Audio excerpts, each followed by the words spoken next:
Welcome back. We know curiosity is a big thing. As it has brought you here again, let us recap our previous lecture, in which we introduced active listening. Speaking of active listening, we gave a brief overview of its key elements. Fine, no beating around the bush. Let's explore more about active listening. You might realize that when something like active listening is deeply rooted, it's bound to have some valuable virtues.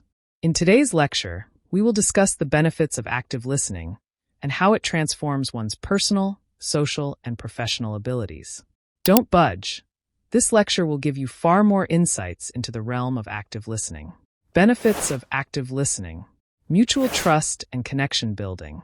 First things first, you can't trust anyone unless you listen to them. And by listening we mean active listening, not just getting lost in the complex web of thoughts.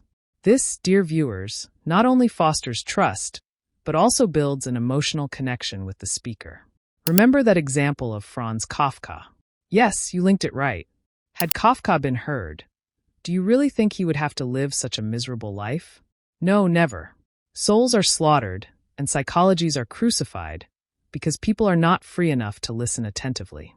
Thanks to active listening, it promotes mutual trust and connection building. Enhanced communication skills. Well, this can't be emphasized more. We know it's harder to cut through the noise, but once you get used to the technique of active listening, you'll observe enough improvement in your communication skills. Imagine for a moment that someone is sharing their hustle with you. As a passive listener, you don't heed their sufferings. As a result, not only do you have consoling words for them, but the speaker would also feel an emotional gap. Even mental health coach Amanda O'Brien revealed in one of her blog posts that good communication is the best product of active listening.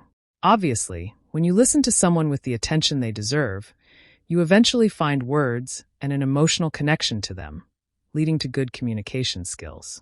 Conflict resolution. Moving forward, many conflicts in our personal lives are often rooted in poor communication and passive hearing.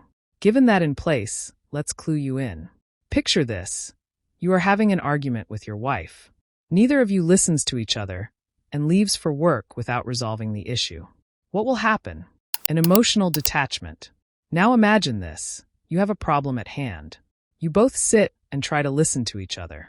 Doing this would let both parties know their perspective. Thanks to active listening, both partners would have a mutual agreement. Have you observed the magic of active listening? Well, this is how it works. Improved psychological health. Before moving ahead, there's a book worth mentioning in terms of active listening. The Silent Patient by Alex Michaelides is a fictional story of a psychologically ill patient, Alicia Burnson. When a psychiatrist approaches to treat her, Alicia has already exercised silence for 3 years. At their initial sessions, the psychiatrist only observes her body language, eye gestures, and facial expressions. With time, Theo Faber, the psychotherapist, makes Alicia speak, let alone what he actually did to her. You see, how miraculous can active listening be? Similarly, when you listen to someone attentively, not only does the speaker feel relieved, but the listener's own mental health improves. Enhancing professional dynamics.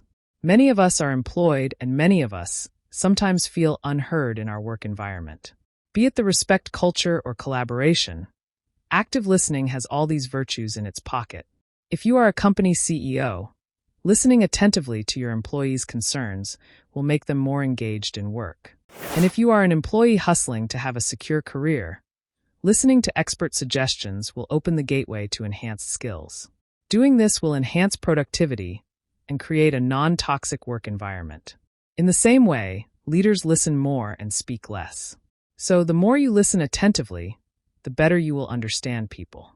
While we wind up this lecture, know that active listening is a continuous practice. From connection building to professional growth, active listening is the best tool to promote growth of an individual. It requires mindfulness, clarity, and being fully present in the moment. Only then will you not let people be unheard. As active listening is a continuous process, not this lecture, it is time to move to another section. On a lighter note, let us know which benefit you have experienced so far. Until the next lecture, keep learning and exploring new things.